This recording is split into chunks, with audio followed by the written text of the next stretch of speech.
C'est grâce à vos dons volontaires et réguliers que nous pouvons faire ce travail. Merci à tous.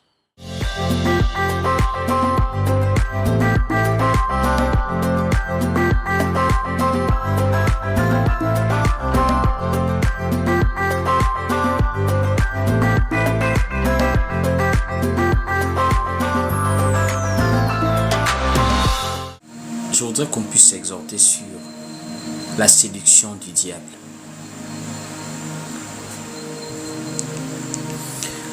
La séduction du diable,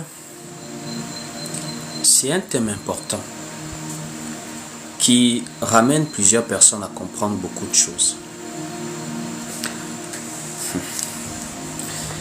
Des gens m'ont souvent posé la question,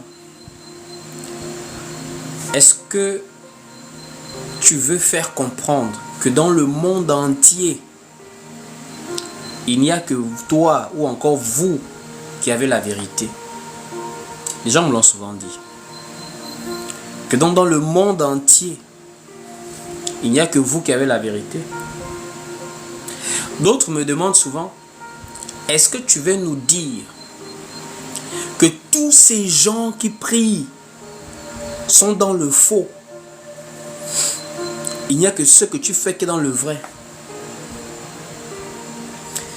Et la réponse que je donne souvent aux gens, c'est que la vérité est un homme.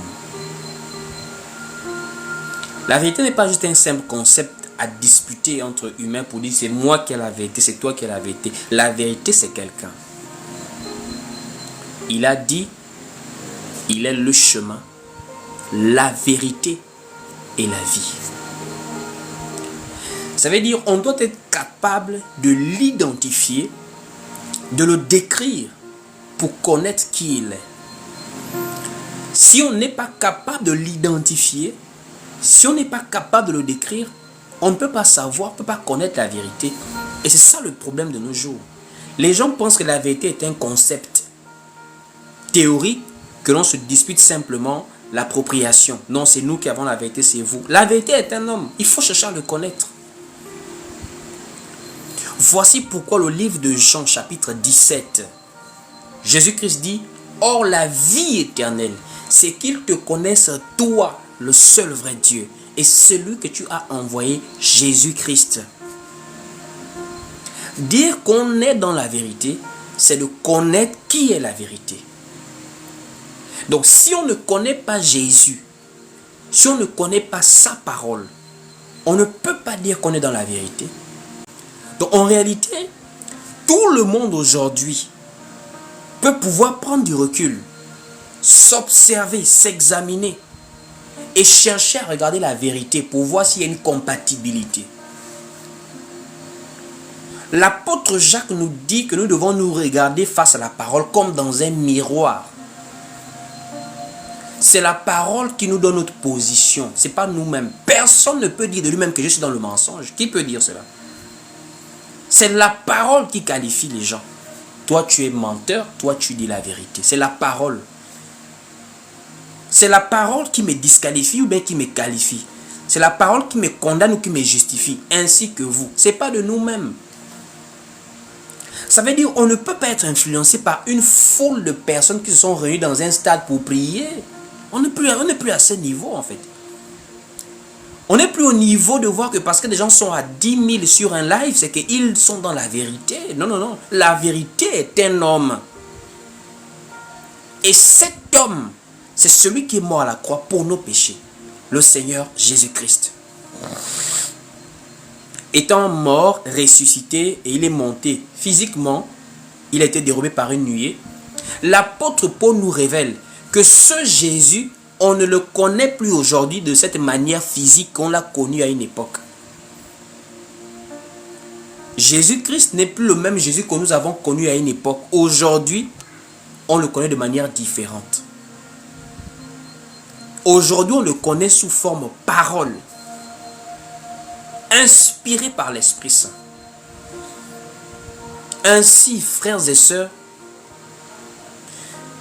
il faut pouvoir regarder comment le diable procède pour savoir comment est-ce qu'il séduit. Le diable séduit. Mais comment savoir si on est séduit par le diable? C'est ça la question qu'il faut se poser.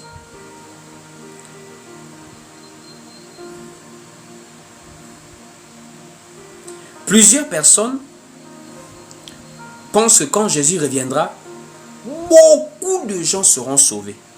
Alors que la parole nous fait comprendre qu'il y a peu d'élus. Peu d'élus, pourquoi? C'est parce que marcher dans la vérité est quelque chose de difficile à l'homme. Il n'y a que Dieu qui dispose cela en nous. Ce n'est pas de nous-mêmes. J'ai dit, marcher dans la vérité, c'est une grâce de Dieu. Ce n'est pas de nous-mêmes. Vous pensez que vivre la vérité est facile. Prêcher la vérité est facile. Prêcher la vérité dans ce monde d'êtres humains, de pécheurs, d'êtres humains. Ou même déjà naturellement dire à quelqu'un la vérité, même en dehors de la Bible, ça blesse les gens. À combien plus forte raison la vérité biblique peut-elle blesser les gens?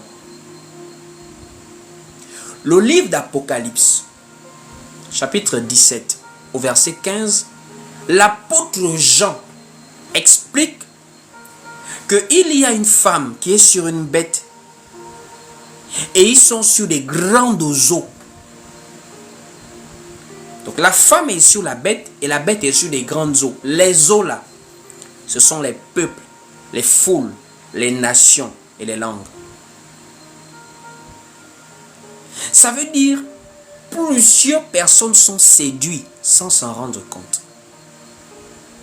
Ce que nous voulons savoir, c'est comment le diable séduit-il. Allons-y lire le livre de Matthieu chapitre 24.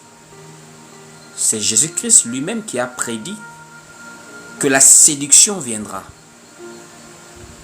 Et cette séduction qui viendra, nous allons voir qu'il y aura une manière précise que la séduction va se manifester.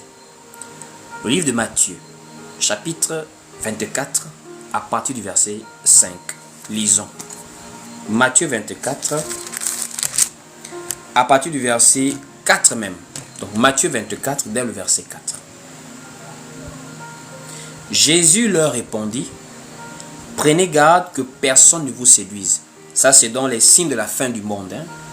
On peut me remonter au verset 3 pour comprendre que Jésus est en train de répondre à une question qui lui a été posée. Matthieu 24, dès le verset 3, il est écrit ici, « Il s'assit sur la montagne des Oliviers.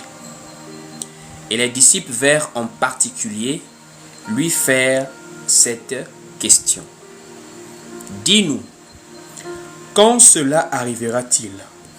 Et quel sera le signe de ton avènement et de la fin du monde? » Au verset 3, au verset 4, Jésus leur répondit, « Prenez garde que personne ne vous séduise. » Prenez garde que personne ne vous séduise.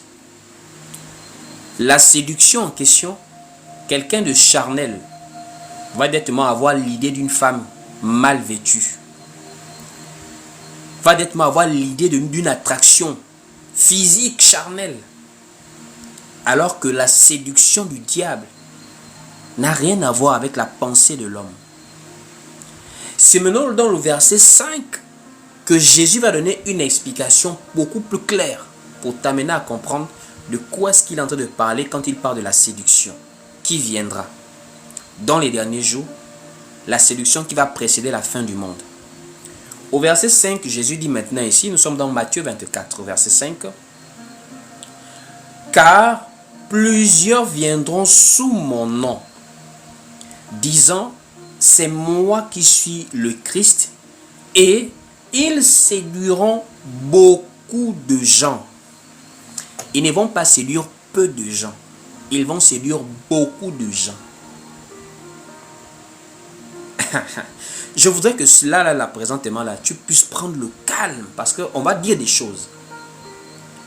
Là, c'est l'occasion maintenant d'inviter celui qui est à côté de toi, qui est même dans la maison, pour dire, viens un peu écouter.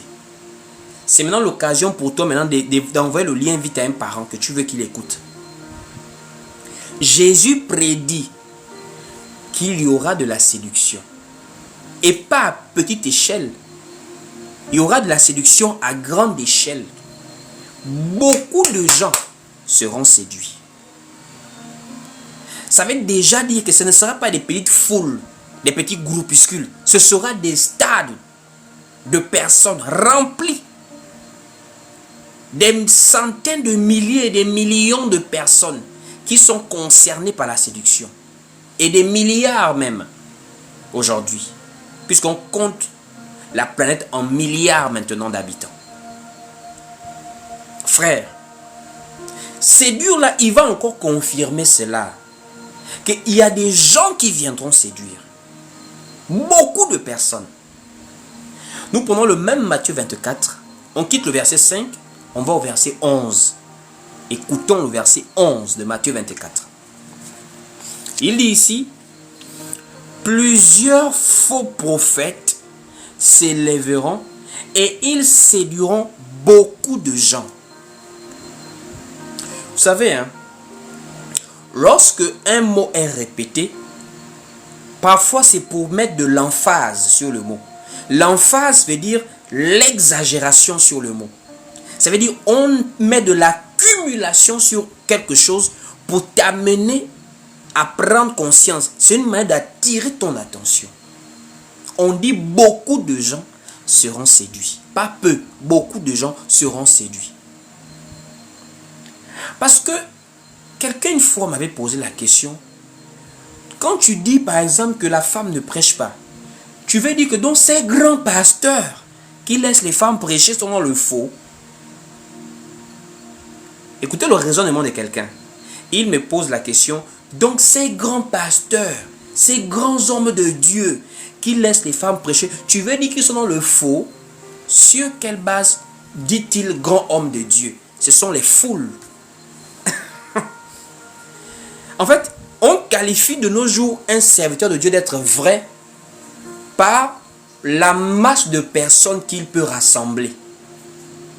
Donc, pour l'inconscient collectif, quand quelqu'un est vrai, c'est qu'il rassemble des grandes foules.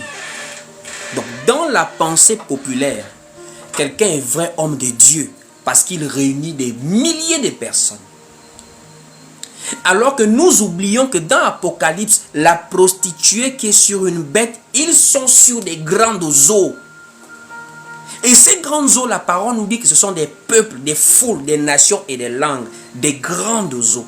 Ça veut dire des milliers, des millions, des milliards de personnes sont séduits, sont sous l'influence de la femme prostituée qui est assise sur la bête. Prenons le livre d'Apocalypse, chapitre 17, au verset 15.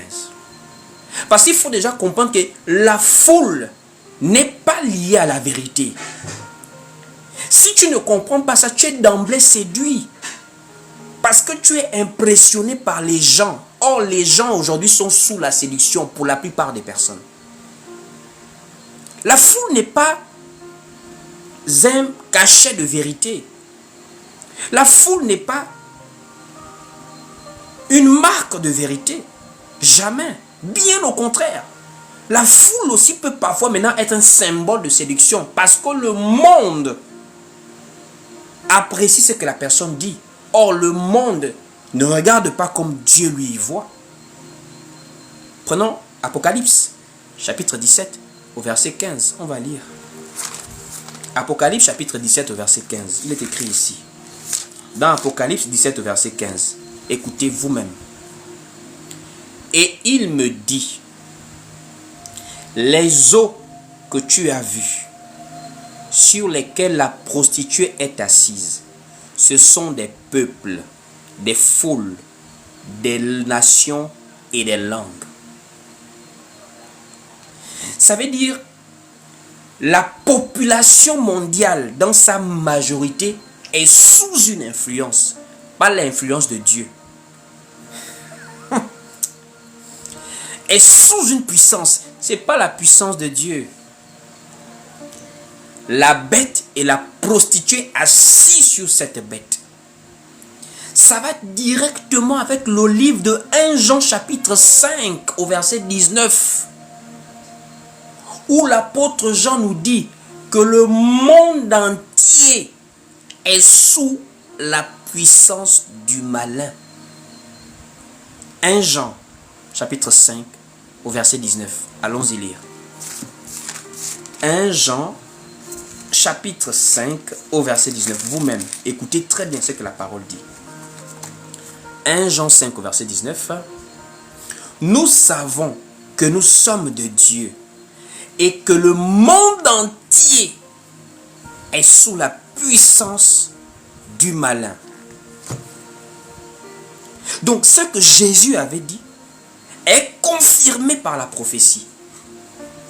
Que les séducteurs qui viendront séduire, ils ne vont pas rassembler des petits groupes de personnes. Eux, ce sont les masses. Parce qu'ils vont parler d'après le monde. Le monde les écoute parce qu'ils parlent d'après le monde. Mais ceux qui suivent la vérité, c'est parce qu'ils reconnaissent la voix de la vérité, parce qu'ils viennent de la vérité. Il n'y a que une brebis du Seigneur qui peut reconnaître sa voix. Donc les séducteurs, il faut d'abord savoir que la séduction du diable, ce ne sera pas une séduction de quelques personnes. Ce sera une séduction à grande échelle. Alors comment Satan va-t-il procéder quand il va séduire? Satan a des procédés. Vous savez, quand on va en guerre, il faut être capable d'identifier son ennemi. La première force dans la guerre, allez-y demander aux militaires, aux stratèges, c'est pas d'abord d'avoir les armes. La première force dans la guerre, c'est la stratégie. Ça veut dire le renseignement. C'est le renseignement qui fait la guerre. Ce n'est pas les armes. Les armes viennent, mais il faut savoir où frapper. Comment frapper. Il faut connaître les points faibles de l'adversaire. Lorsque les frères de Joseph sont venus en Égypte, Joseph les a reconnus depuis. Et il était un peu dans un jeu avec eux. Et à un moment donné, il les arrête. Et il les accuse. Mais il savait que c'était quelque chose qu'il était en train de faire, juste un coup monté. Mais il va leur dire quelque chose. Il va leur dire, vous êtes venus ici en espion pour pouvoir connaître la partie fragile du pays.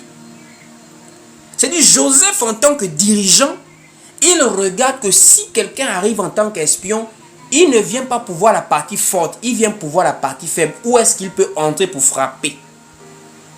Ça veut dire, si vous ne connaissez pas la stratégie du diable, si vous n'avez pas le renseignement sur comment le diable procède, vous allez être séduit. Voici pourquoi les églises des réveils sont séduits. Quelqu'un qui pense que Satan est là pour bloquer son voyage, il est d'emblée séduit. Tu ne connais rien sur ton adversaire. Quelqu'un qui pense que Satan va le persécuter en venant dans les rêves, avec des cornes, habillé en noir, avec une queue. Tu es d'emblée séduit. Parce que tu ne connais pas la stratégie de l'adversaire. Tu n'as pas le renseignement. Donc tu ne sais pas d'où il peut venir. Et c'est ce qui s'est passé avec Ève. Pour savoir comment Satan séduit aujourd'hui, il faut savoir comment il a séduit autrefois. Il faut connaître comment il procède. Même dans le football, les équipes là se surveillent. Vous pensez vraiment que quand on est dans finale de Coupe du Monde ou Ligue des Champions, c'est seulement vraiment on s'est préparé et on part jouer au ballon? Non, non, non. On regarde le jeu de l'adversaire. On voit comment il attaque. Pour voir comment contre-attaquer. Bon, d'après toi, Satan séduit comment? C'est là où tu te rends compte que plus de 90 à 95% de ce qu'on appelle l'église, ce ne sont pas des églises, puisqu'ils ne connaissent même pas l'adversaire. Quelqu'un qui vient vraiment évangéliser pour dire non, je viens à Jésus, tu seras marié, Jésus t'aime, il veut que tu prospères. C'est quelqu'un qui ne connaît pas le diable. Le Satan veut que tu prospères aussi. Satan veut que tu aies la gloire. Il dit à Jésus, voici la gloire des royaumes. Je te donne ça si tu te prosternes et m'adores. Satan cherche l'adoration parce que Satan a convoité la place de Dieu. C'est pour cela qu'il a été précipité juste sur la terre. Voici pourquoi Satan, lui, il peut te donner la voiture si seulement tu l'adores. Il peut te donner l'avion. Il peut te mettre tout ce que tu veux si seulement tu l'adores. Et l'adorer veut dire désobéir à la parole de Dieu.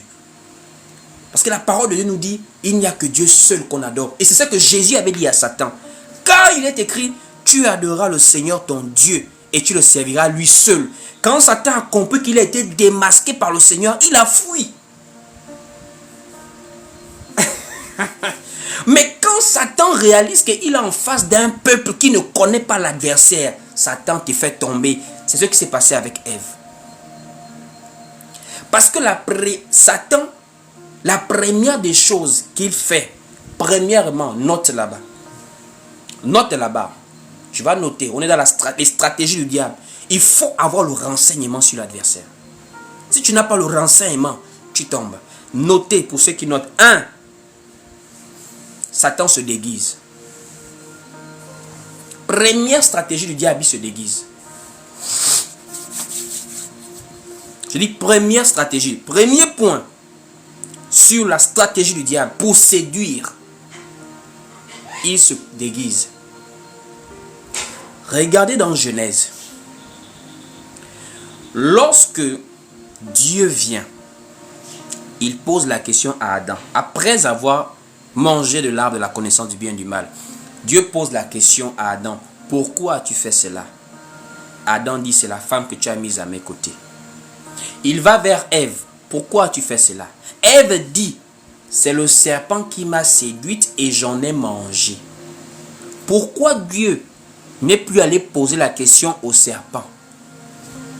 D'après vous. Pourquoi Dieu n'a plus posé la question au serpent? Mais c'est parce qu'il connaissait directement qui était le serpent. Mais bizarrement, pourquoi Ève n'a pas connu directement qui était le serpent? Pourquoi Ève n'a pas vu le danger dans le premier contact avec le serpent? Ça veut dire Ève n'a pas vu le serpent comme Dieu a vu le serpent. Dieu n'a pas vu le serpent comme Ève voyait le serpent. Ève voyait le serpent certainement un animal avec qui elle peut dialoguer. C'est-à-dire un individu avec qui elle peut converser. Mais Dieu, lui, il voyait ce dont on a décrit sur le serpent dans Apocalypse.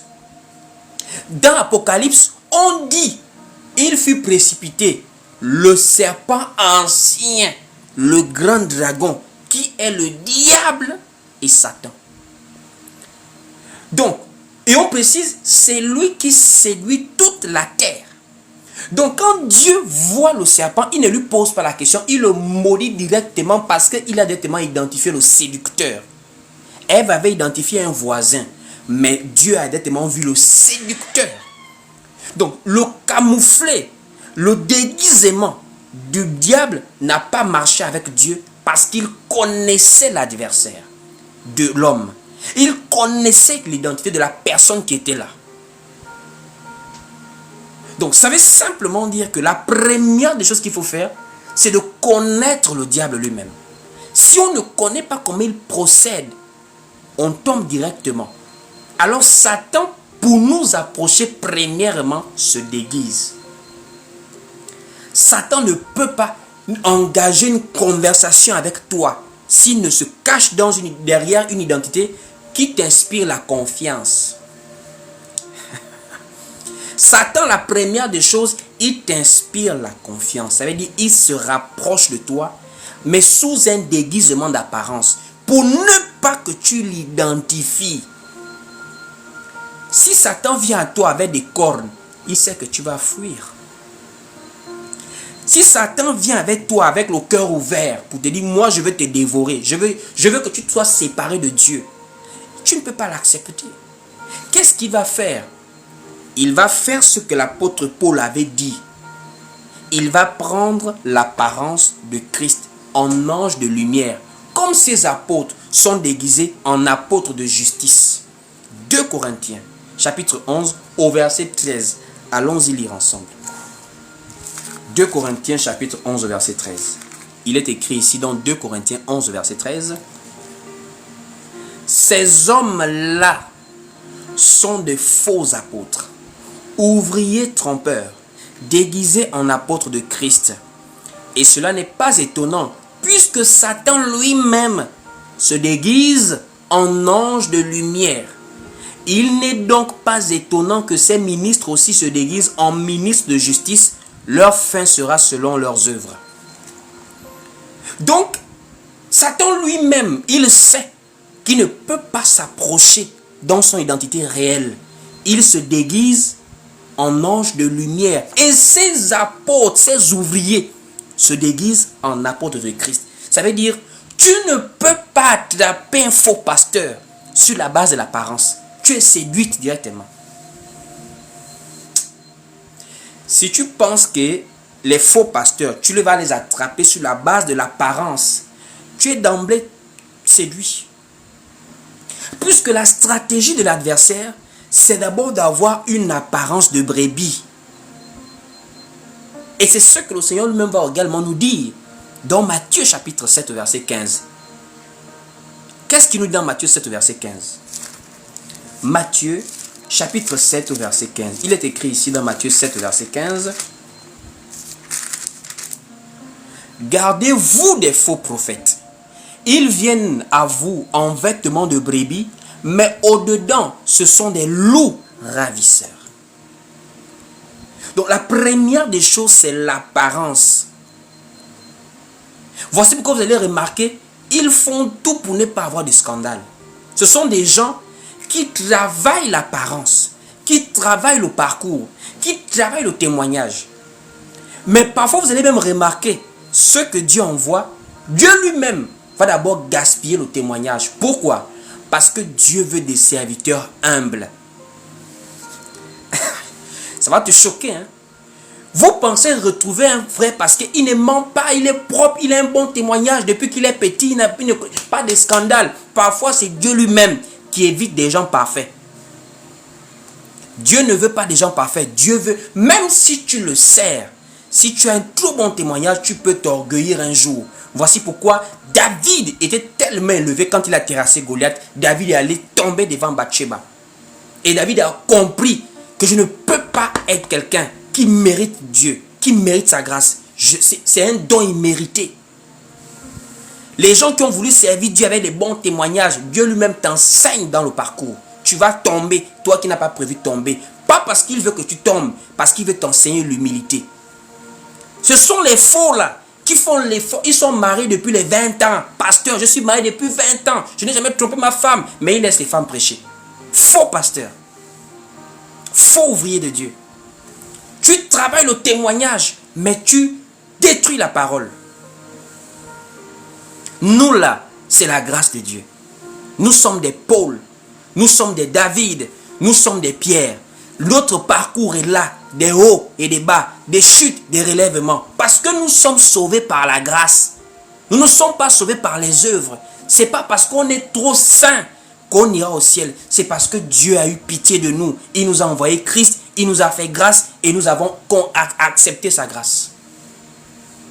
Donc les faux hommes de Dieu que vous voyez là, ce sont des gens qui ont des bons témoignages.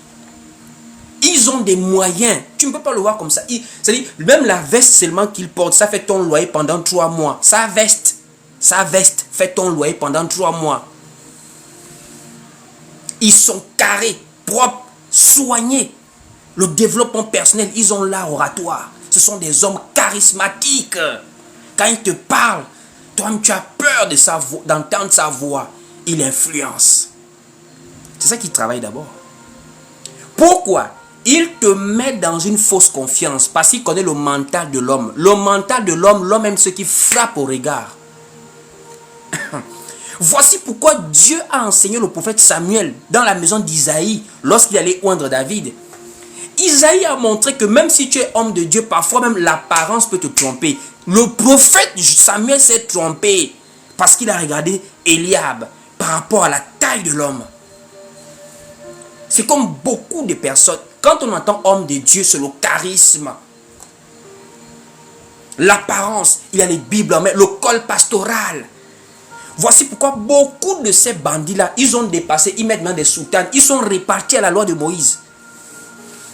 Ils sont répartis porter les habits sacerdotaux qu'on a laissés dans la Nouvelle Alliance. Eux, ils ont remis ça, les soutanes, les églises protestantes, évangéliques. Ça, c'est quel niveau du banditisme, de répartir, laisser la servitude que les Juifs ont supportée pendant des années. que Christ est venu les libérer, les églises de réveil repartent dans la servitude. Porter les soutanes, les habits sacerdotaux. L'excès d'apparence, parce qu'on doit avoir peur de lui. On doit avoir peur de lui. Voici pourquoi il y a des gens, quand ils nous voient prêcher, au lieu d'écouter la parole, ils cherchent l'âge de quelqu'un. Mais lui là, il connaît la parole là. Comment? Il peut avoir quel âge? Qui lui a enseigné la parole? Les gens cherchent d'abord à avoir l'apparence au lieu de suivre la parole.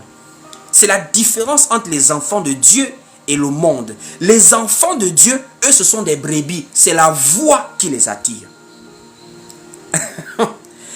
La foi vient de ce que l'on entend. Et ce qu'on entend vient de la parole de Christ. Romains 10, 17.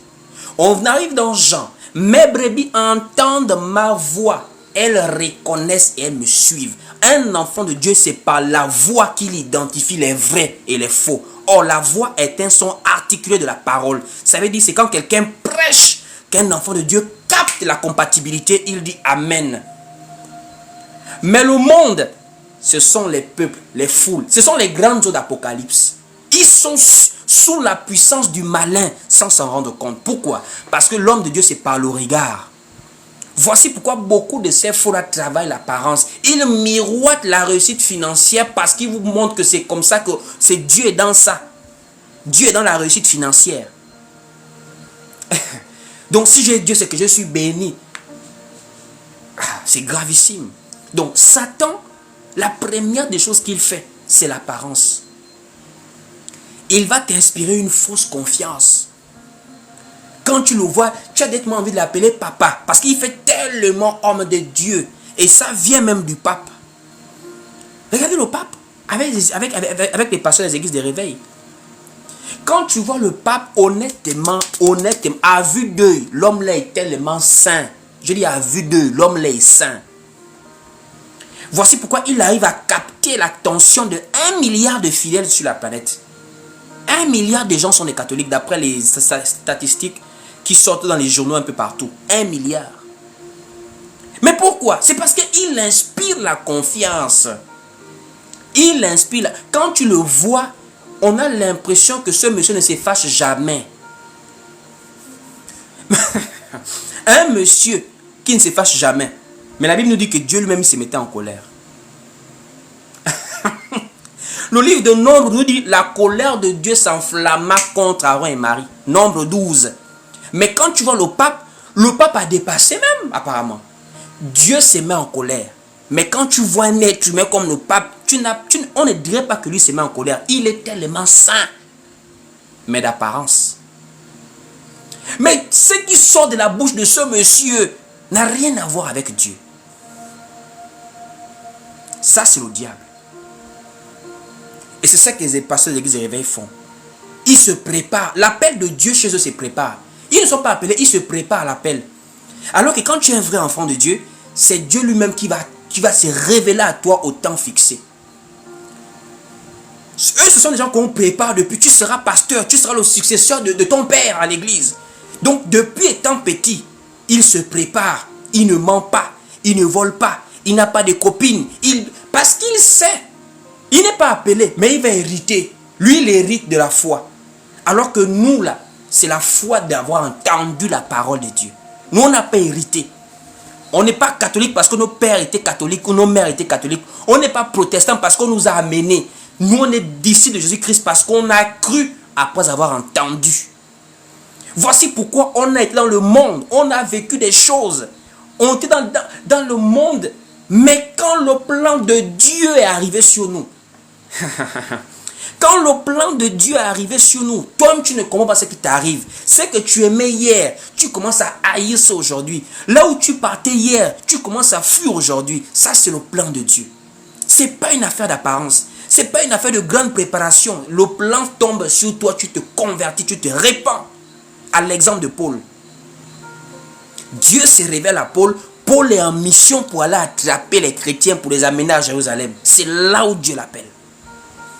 Ce n'est pas une affaire de non témoignage, il s'habille bien, il n'a pas de scandale. Si vous cherchez la saleté des serviteurs de Dieu, allons-y dans la Bible. Vous allez dépasser de leur témoignage.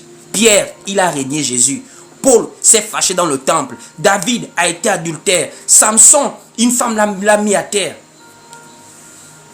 Vous allez voir les défauts des gens dans la Bible. Les défauts. Abraham, le patriarche, un menteur. Jacob, un voleur. Mais Dieu ne regarde pas aux œuvres. Parce que Dieu sait que personne ne peut être sauvé par les œuvres. C'est la grâce de Dieu qui sauve. Voici pourquoi le livre de Romains a dit, il a lui-même renfermé tous les hommes dans la désobéissance. C'est pour éviter que nous puissions tomber dans la séduction du diable. La séduction de vouloir créer une sainteté fabriquée par les efforts de l'homme. Nous, on n'est pas saints parce qu'on peut être saint. On est saints parce que Dieu nous fait grâce. Voici pourquoi Jésus lui-même, il laisse la parole en disant, la chair est faible. Ça veut dire, sur la terre, il y aura toujours la chair qui va réclamer cela.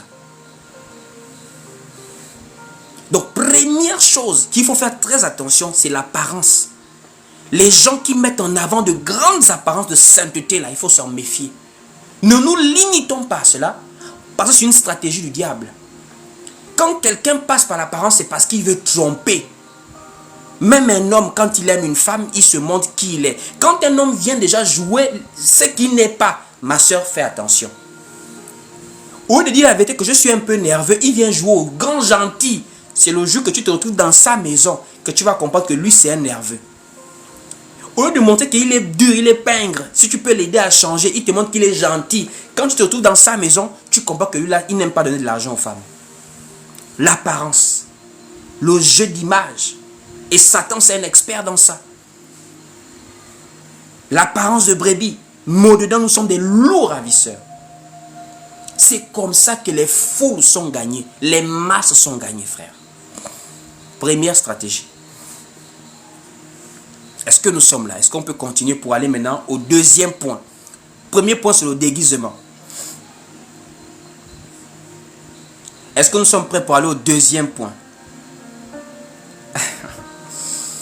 Le deuxième point, c'est la manipulation mensongère de la parole de Dieu.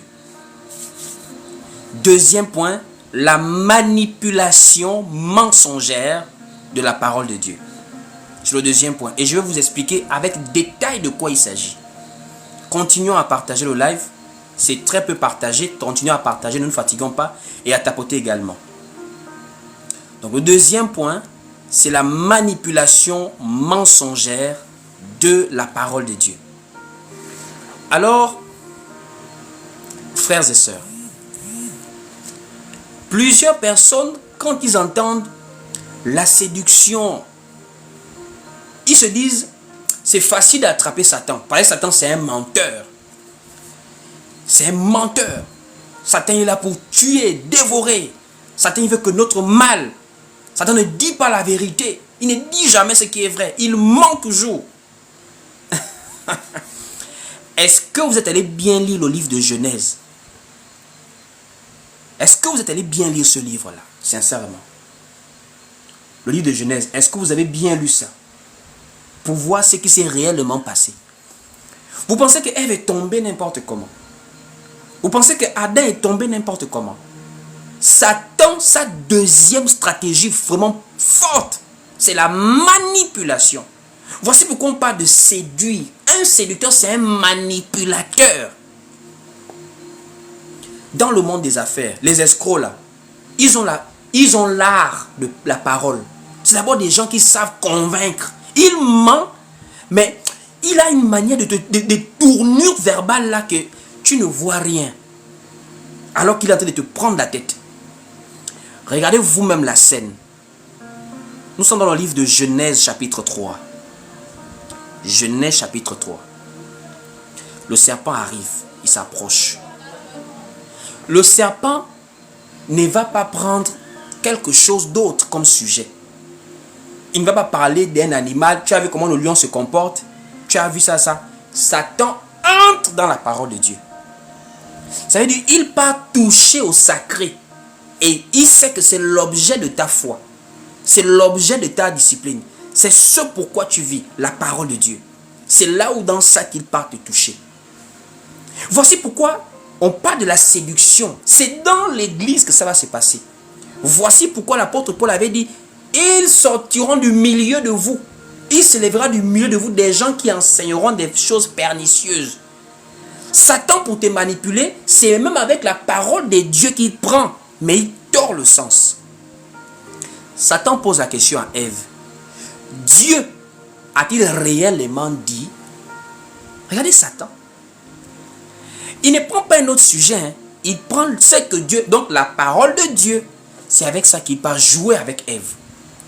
Il a voulu faire ça avec Jésus. Mais avec Jésus, il a compris qu'il était en face de la parole elle-même. Parce qu'il prend Jésus, il y tombe du haut car il est écrit. Mais lui, il avait oublié que là, il était en face du Christ. Mais en face de Ève, ça a été plus facile. Pourquoi? Parce qu'il était en face d'un simple être humain, Ève. Et là, Ève n'a pas compris où Satan l'a mené. Première des choses, Satan teste le niveau de connaissance de Ève. Dieu a-t-il réellement dit que vous ne mangerez pas l'arbre de la connaissance du bien et du mal? Il sait que Dieu a dit, mais il teste le niveau de connaissance de Ève. Dieu a-t-il réellement... Regardez où il amène ça, réellement. Et Ève tombe, pourquoi? Ève tombe dans un défaut d'exactitude. Ève dit, Dieu a dit, vous ne mangerez point et vous n'y toucherez point. Alors que Satan connaît la parole. Il sait que Dieu n'a pas parlé du verbe toucher. Il a parlé du verbe manger. Et dans la prophétie, le verbe manger est un verbe prophétique. Pourquoi? Parce que la mort est entrée par le verbe manger. Manger l'arbre de la connaissance du bien et du mal. Et la vie aussi viendra par le verbe manger. Manger l'arbre de vie pour avoir la vie éternelle. Jésus-Christ. Donc voici pourquoi Dieu a dit ne mangez pas, ne mangez pas. Parce que manger est un verbe prophétique. Mais elle part tomber, elle dit manger et toucher. Quand Satan se rend compte que mais la petite là ne connaît pas de quoi elle parle, Satan rentre maintenant dans la séduction. C'est là où il rentre dans la profondeur. On va aller lire. On prend d'abord Genèse chapitre 2.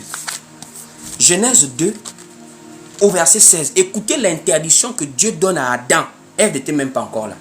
Il n'y a que le verbe manger, manger, manger dedans.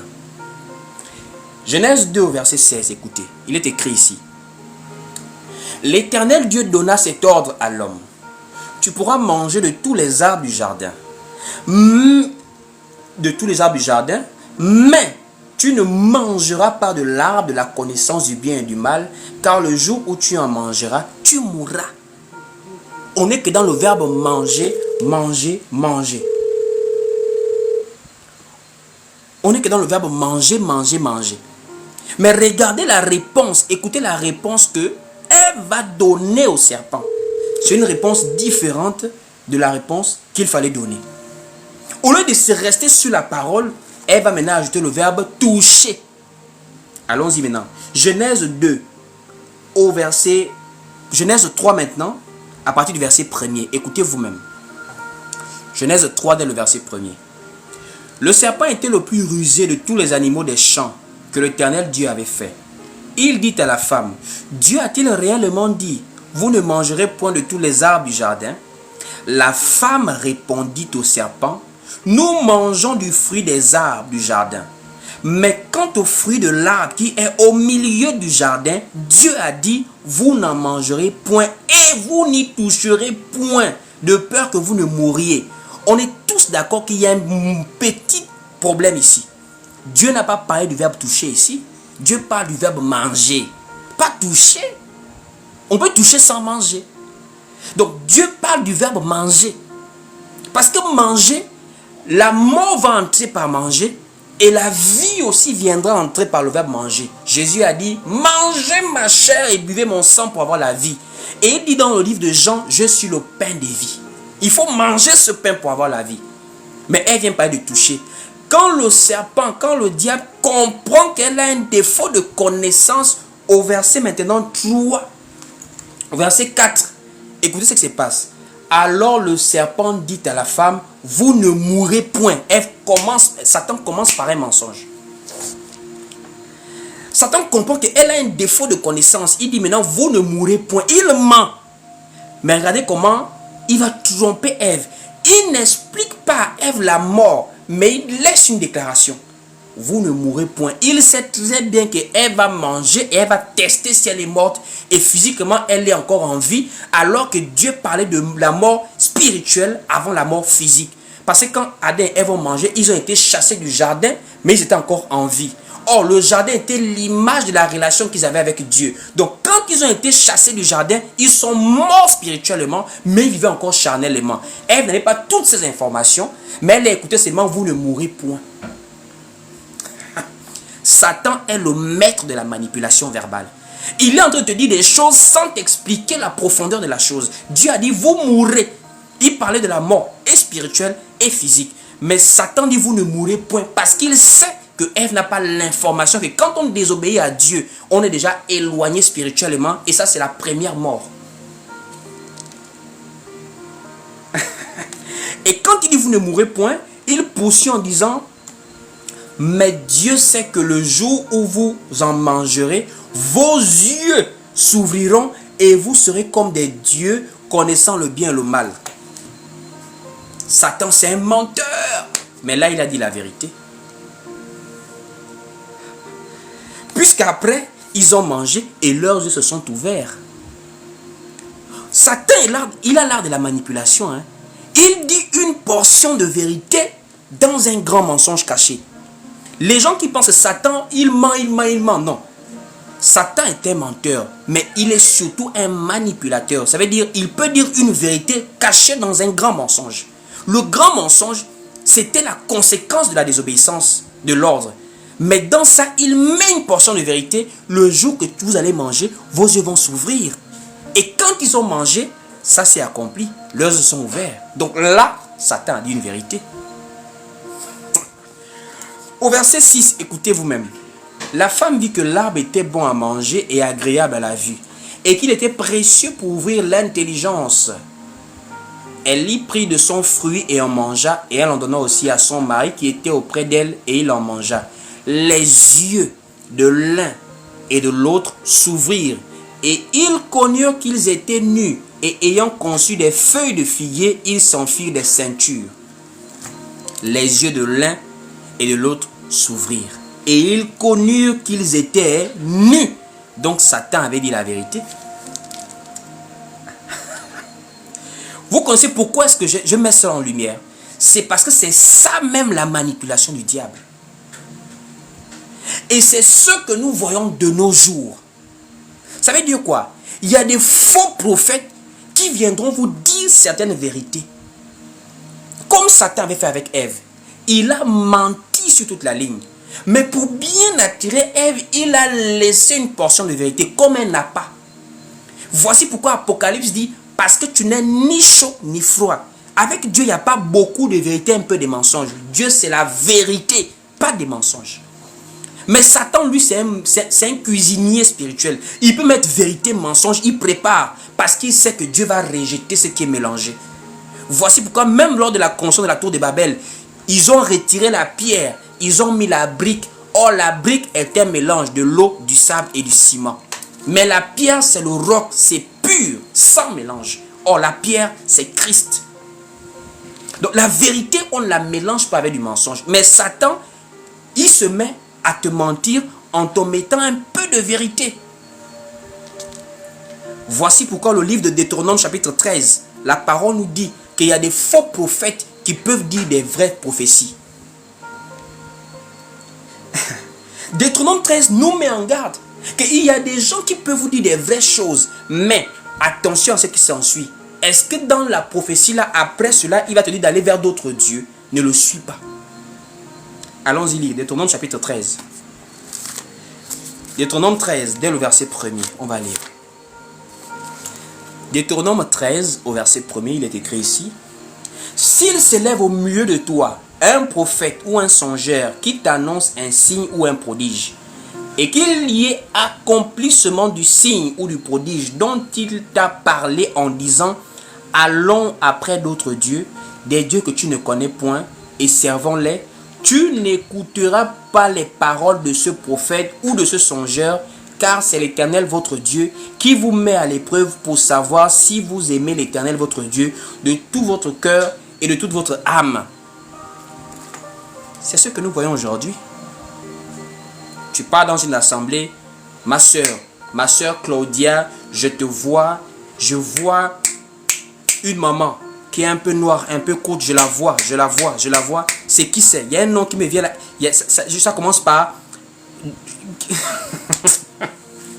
Non, ma soeur parfaite, je vois un monsieur, un homme un peu âgé, il est un peu brun, il est un peu... Et parfois, ça peut être vrai, hein. Parfois, c'est vrai. Parce que n'oubliez pas Balaam dans la Bible. Balaam était un prophète qui disait des choses vraies. C'était un devin, mais qui ne servait pas Dieu. Quand Balak parle le voix, c'est dans le sens où Balaam doit maudire Israël. Parce que ce qu'il maudit est maudit, ce qu'il bénit est béni. La manipulation. C'est-à-dire quelqu'un a des capacités de voir le surnaturel et il se croit homme de Dieu à cause de ça. Et c'est ce que beaucoup sont en train de faire. Ils partent prendre les yeux des chats au Nigeria, ils mettent ici et ils ont la capacité d'aller dans le monde astral pour voir des choses que l'œil physique ne voit pas. Et à base de ça, la masse les suit. Une dame m'a dit ça une fois, une soeur à moi. Tu sais, non, je te dis, lui là, il voit. Il m'a dit des choses, non, c'était vrai. Il voit, mais il va encore bien voir. Ne t'en fais pas. Mais en t'amenant tout droit dans l'erreur.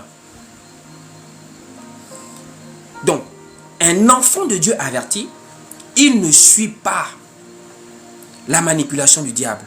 Il ne suit pas les capacités surnaturelles. Il suit la parole.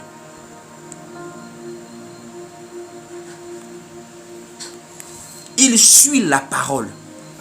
Nous ne sommes pas de ceux qui avons la vérité à 99%. Jésus-Christ, c'était la vérité à 100%. Et le diable, qu'est-ce qu'il fait? Il veut maintenant faire cohabiter la vérité et le mensonge. La lumière et les ténèbres. Et c'est ça maintenant ce que ces pasteurs font.